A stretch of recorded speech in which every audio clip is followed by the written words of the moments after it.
The cattle moved strangely that evening. Jack Harrison leaned on the splintered fence, chewing a toothpick, squinting against the dying sun. Dust rolled across the parched fields, but the animals weren't grazing or lazing like usual. They clustered together, nostrils flaring, tails stiff, every sense screaming danger. Jack spat the toothpick into the dirt. Something was wrong.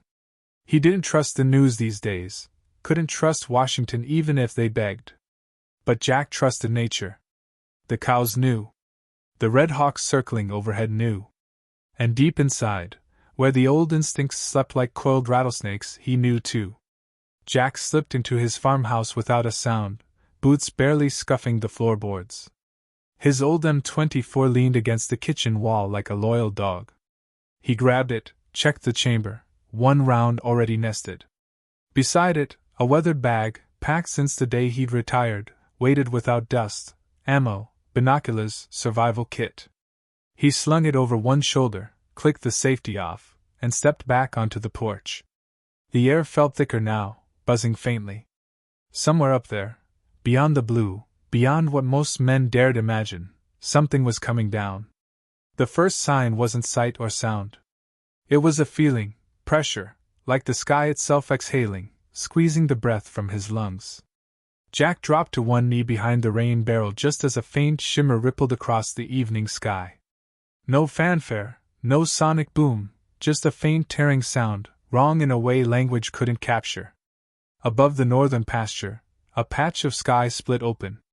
Three shapes drifted downward, wrapped in bending light, cloaked, but not invisible to trained eyes.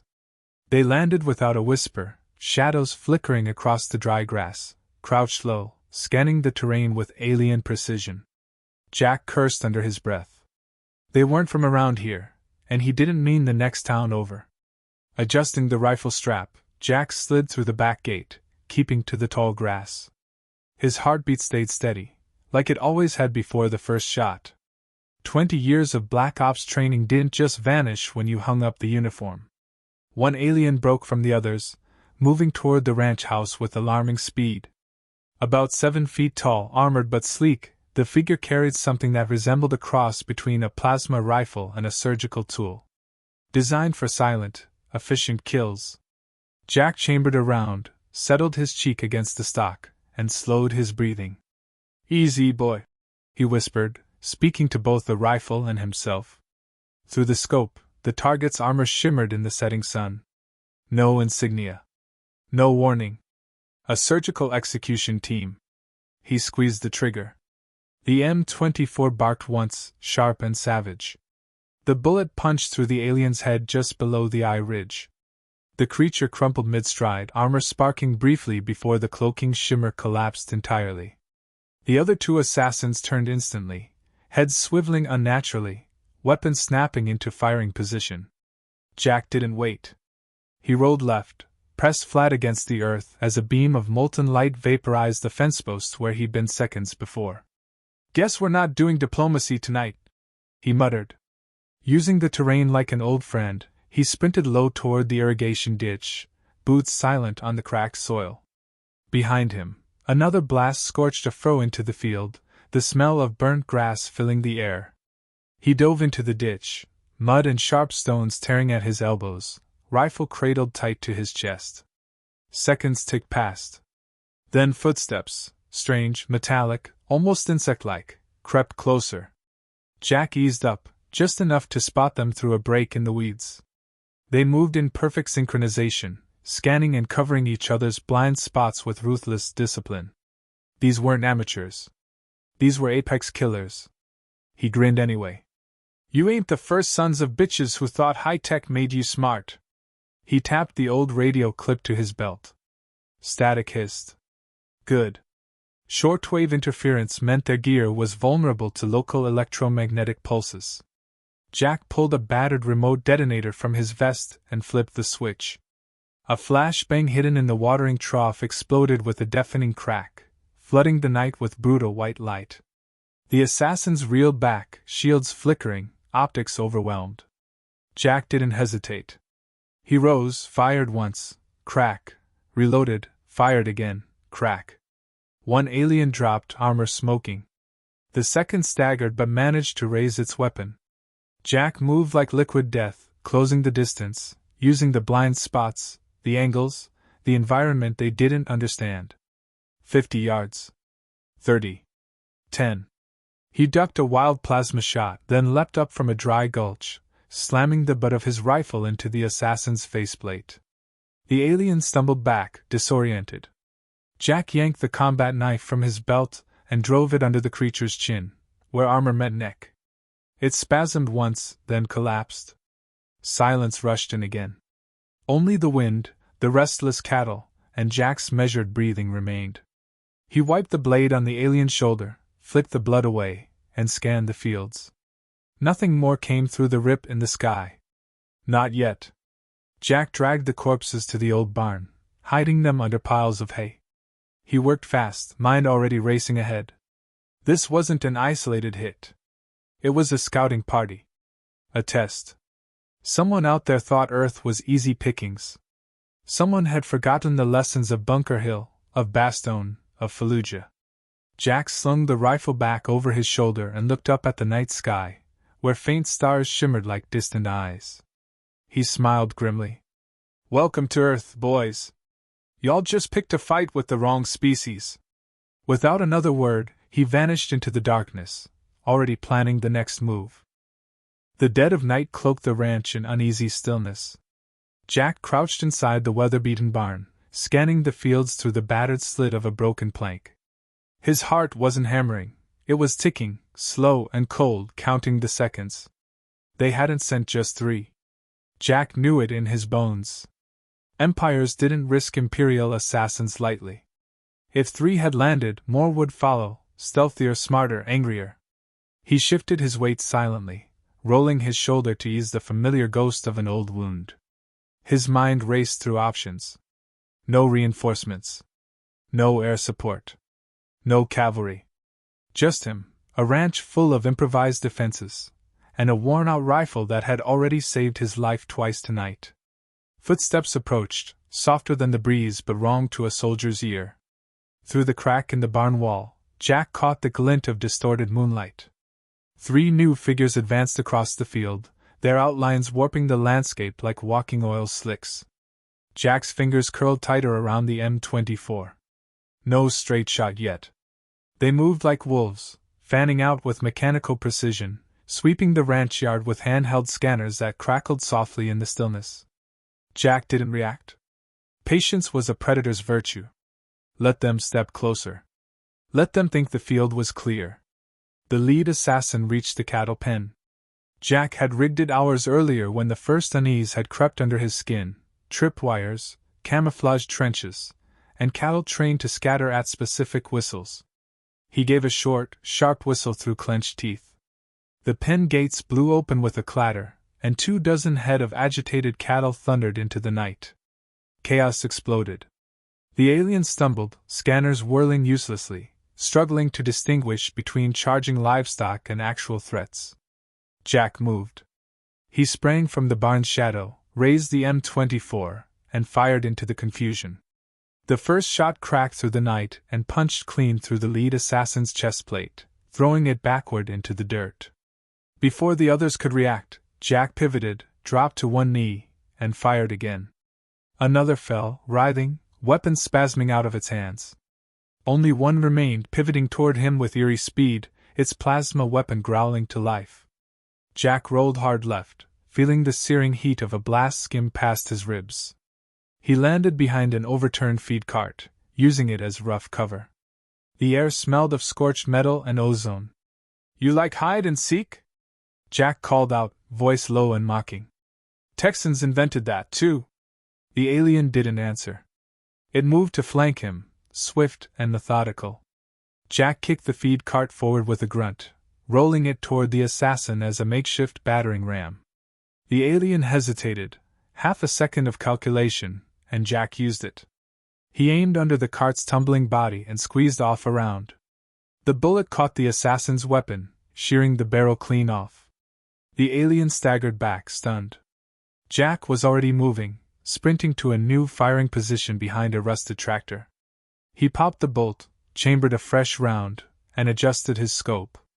The assassin, wounded and furious, pulled a blade from its side sheath. A long, curved thing that hummed with a low, menacing vibration. Jack grinned without warmth. "Come on, you ugly bastard!" the creature charged. Jack didn't flinch. He waited, every nerve tuned to a single shot, a single breath. At the last possible moment, he fired. The round caught the alien square between its split-set eyes. The creature dropped mid-lunge, crumpling into the churned-up dirt. Silence slammed down again. Jack stood slowly, breath fogging in the chill night air. The cattle had scattered to the far end of the pasture, lowing in confusion. No lights on the horizon. No sirens. No backup. He was alone. He checked the field with careful sweeps, scanning for any other signs of movement. Nothing. No cloaked figures. No ripples in the grass. Just the dead and the dying. Satisfied for now, he moved quickly, dragging the fresh bodies into the barn. Blood, thicker and darker than human, dripped onto the floorboards, leaving metallic stains. Jack crouched beside the lead assassin's body, studying the armor, the weapons, the strange, fluid lines of alien tech. Advanced? Far beyond Earth's current capabilities. But they hadn't been ready for improvisation. They hadn't been ready for a man who'd spent a lifetime fighting wars no history book would ever print. Jack stripped the alien's utility belt, pocketing a sleek device that looked suspiciously like a communicator. Might be useful later, or dangerous. He'd decide when he had time to breathe. He leaned back against the barn wall, rolling his head toward the night sky. No new rips yet. No new threats descending. He closed his eyes for a moment, gathering the scattered edges of himself. He wasn't some bright-eyed recruit anymore.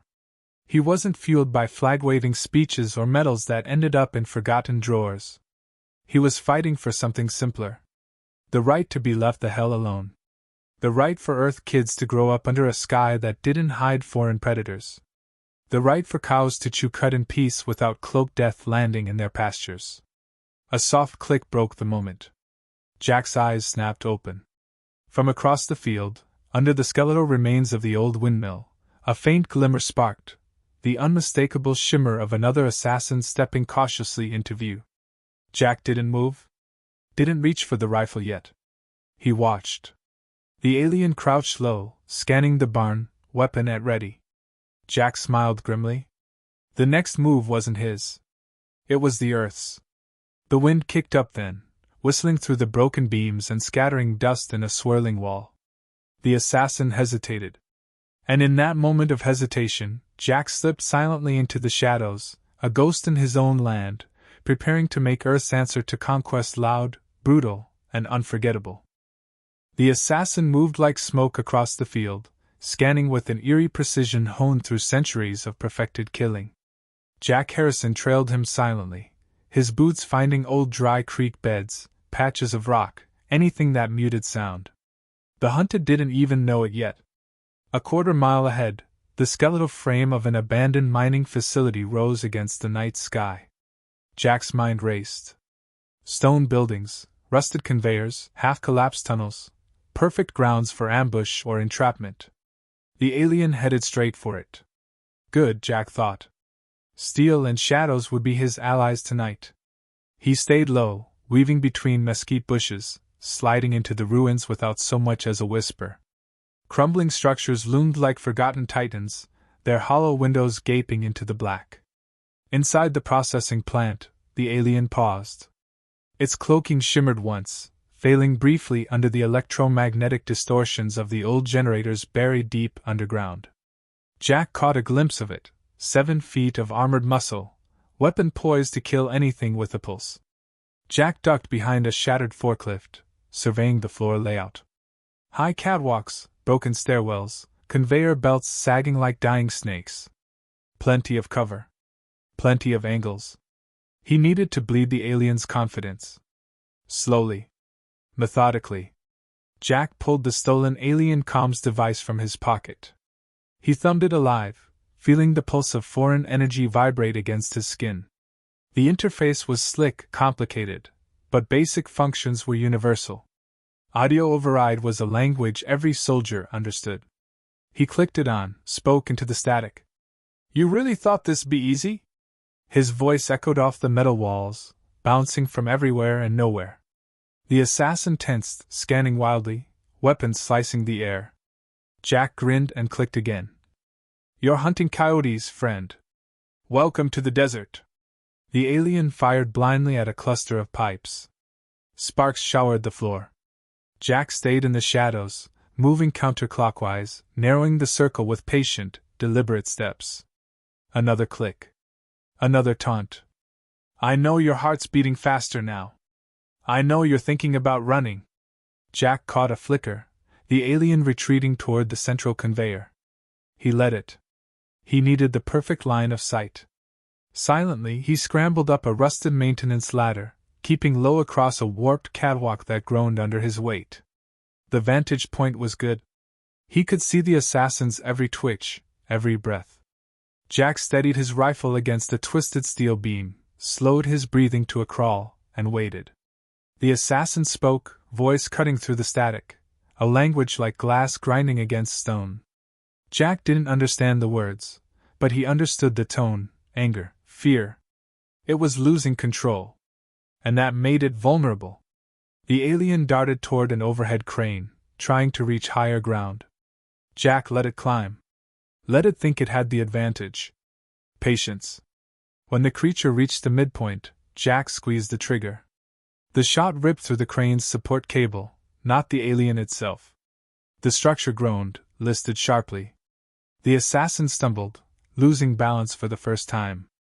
Jack used the moment, firing again, this time shattering a control box that sprayed sparks and short-circuited the catwalk lights.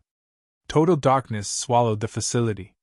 Jack slipped the comm device back to his mouth. You think darkness is your ally? You just gave me home field advantage. The assassin roared, an ugly, raw sound, and fired blindly, energy bolts punching holes through rusted girders. Jack moved fast, circling down a back stairwell, rifle hugged tight to his body. No sound. No wasted motion. Hunting, in the purest sense of the word. He reached the ground floor just as the assassin leapt down from the failing crane, boots slamming into the concrete. The alien's breathing rasped, shallow and furious, armor flickering with damage. Jack dropped into a crouch behind a pile of broken pallets. 30 feet. No clear shot. He drew the combat knife, weighing it in his hand. Close quarters wasn't ideal, but he'd fought worse with less.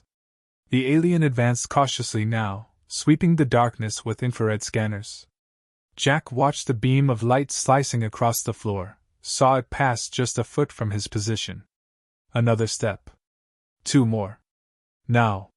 Jack lunged from the shadows, throwing a pallet into the scanner beam to blind it temporarily. The alien swung toward the noise, and Jack was already moving in the opposite direction. He sprinted low, using the conveyor belts for cover, flanking the creature cleanly. He could hear it now, the subtle change in breathing. Not rage anymore. Desperation. Jack popped up from behind a broken ore bin and fired a single shot. The round caught the assassin's right knee joint, shattering the armor plating with a sharp crack. The alien stumbled to one side, collapsing against a conveyor rail, shrieking a sound that curdled the blood. Jack didn't waste the opening. He closed in, rifle barrel aimed dead center. The assassin raised its plasma blade weakly, defiant even in defeat. Jack tilted his head, studying the creature. Should have stayed in orbit, he said quietly. He fired once, clean through the skull. The assassin dropped like a marionette with its strings cut. For a long moment, Jack stood over the body, listening. Nothing moved. No alarms, no backup, no rumbling ships descending to avenge their fallen. Just the sighing wind scraping against broken concrete. Jack ejected the spent casing, letting it fall with a soft clink. One left. The leader. The one who hadn't shown his face yet. Jack could feel it. Something bigger, something smarter was still out there, watching, learning. He knelt beside the dead assassin, rifling through its equipment. He found another comms unit, sleeker than the first. Personal encryption embedded. Meant for direct lines, not open frequencies. He toggled it carefully. Static hissed, then a voice cut through, sharp and commanding in a language he didn't know, but the tone? The tone was unmistakable. Commander level. Jack smiled thinly. He clicked the comm open and spoke clearly. Next time, send someone interesting. Then he crushed the device under his boot. He slung his rifle across his back, adjusted the strap, and melted into the ruins like a whisper. The real hunt was just beginning. Dawn crawled over the horizon, bleeding gray light across the shattered mining complex. Jack Harrison moved through the ruins like a shade, every step measured, every breath deliberate. Somewhere in the skeletal maze, the commander waited. Jack could feel the weight of its presence, coiled and patient, studying him with predatory calculation. This wasn't like the others. No panic. No sloppy arrogance. This one wanted a duel. Fine. Jack adjusted his M24's scope, tuned for maximum range. The rifle's battered frame felt heavier now, carrying every scar, every memory of battles fought in countries the world had forgotten. He crouched behind a crumbling blast wall, surveying the broken landscape. Steel frames jutted skyward, casting twisted shadows. Loose gravel shifted underfoot. Every surface a potential trap. He clicked his comm open, broadcasting low and wide. Still think we're prey? No response. Just the sigh of the wind stirring the dust. Good. He didn't want words. He wanted clarity. Jack moved east, slipping between ruined loaders and collapsed ore bins. He took the long way around, circling toward the old control tower. High ground. Visibility. A sniper's best friend. Reaching the base of the tower, he found the ladder still intact, though rusted to hell. He climbed anyway, boots careful on each rung. At the top, the floor was half missing, beams exposed like ribs, but it gave him a commanding view. Jack settled behind a shattered console, resting the rifle across a metal brace. He scanned the ruins with slow, meticulous sweeps. There. Movement near the collapsed conveyor line. Just a flicker, a shimmer breaking against the dawn mist. The commander was good. Too good to walk into a clean kill zone. He was baiting, testing Jack's reaction. Jack smiled grimly. He wasn't here to be baited. He adjusted for wind, distance, thermal distortion. Then he waited, silent and still, becoming part of the ruin. Minutes crawled past. A rock shifted below. Jack didn't move. Another subtle vibration, too regular to be wind. Left flank. He rotated the scope 2 degrees and caught the faintest ripple, like heat over asphalt, sliding toward a second elevation point. The commander was hunting him too. Jack kept his finger off the trigger. He didn't need a rushed shot. He needed the shot. Patience tightened around him like a second skin. The commander emerged, dropping the cloak as he stepped into a clear killing line.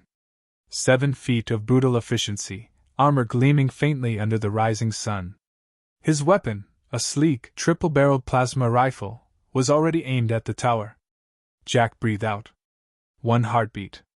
2. He fired. The round slammed into the plasma rifle, detonating the power cell in a burst of blue fire. The commander staggered, one arm scorched and useless. Jack racked another round, chambered it fast. The alien dove into cover behind a crush loader, movements sharp despite the injury. Jack shifted position immediately, crawling to the opposite side of the control tower to deny him an easy target. Dust and broken glass grated under his elbows, but he kept low, kept moving. Below, the commander circled, smart enough not to charge blindly, cautious enough to respect the rifle. Jack keyed the comm once more. You wanted Earth's best. Here I am. A pause. Then, for the first time, a voice answered. Rough, clipped English. Your world will burn. Your kind will kneel. Jack allowed himself a tight smile. Come kneel me yourself. The commander took the bait. A flash of movement, swift and deadly, toward the base of the tower. Climbing fast, using the fractured walls as cover. Jack set the rifle down. This fight wouldn't end at range. He drew the combat knife, blade catching the rising light, and pulled his backup sidearm, a battered .45, simple and brutally effective. The first clang of boots on the ladder vibrated through the metal frame. Jack backed up to the edge of the platform, weighted, body loose, mind razor sharp. The commander's hand appeared over the rim. Jack stepped forward and fired point blank. The .45 barked. The first round shattered armor near the shoulder, the second caught the helmet edge, cracking the faceplate. The alien grunted, grabbed Jack's wrist with surprising strength, wrenching the pistol free. It skidded across the platform and disappeared into the ruins below. Jack didn't hesitate. He slammed his elbow into the damaged helmet, then drove the knife toward the creature's throat. The commander caught the blade mid-strike, twisting Jack's wrist savagely. Pain flared up Jack's arm, but he shifted weight, using the momentum to kick the alien's injured side. The commander stumbled back. Jack retrieved the rifle, swinging it like a club. The stock connected with the alien's temple, snapping the helmet half off. The face underneath was a tangle of scars, eyes burning with hatred and pride. They circled each other, battered and bleeding, warriors in the purest sense. The alien charged. Jack dropped low, sweeping the legs out. The commander crashed to the floor, momentarily stunned. Jack pressed the M24's muzzle against the exposed throat. For a breath, they just stared at each other. Then Jack spoke, voice low and certain. "This is Earth. We don't bow. We bury." He pulled the trigger. The shot echoed across the ruins, sharp and final. The commander jerked once, then stilled, dark blood pooling across the cracked platform. Jack stood over the body, breathing hard, not from exhaustion but from something deeper, something old and fierce and human. He fished a piece of chalk from his vest, knelt beside the corpse, and scrawled words in rough block letters on the alien's ruined armor. "Welcome to Earth. Try harder." Satisfied, he slung his rifle back over his shoulder and limped down the broken stairs, boots crunching through the wreckage. Above, the sky had shifted again. A ripple of distant ships breaking orbit. Leaving. Retreating. Jack tipped his hat against the rising sun. "Don't come back," he said softly. He walked away, a lone figure against the endless Texas plain, as the earth exhaled in battered, bloodied victory.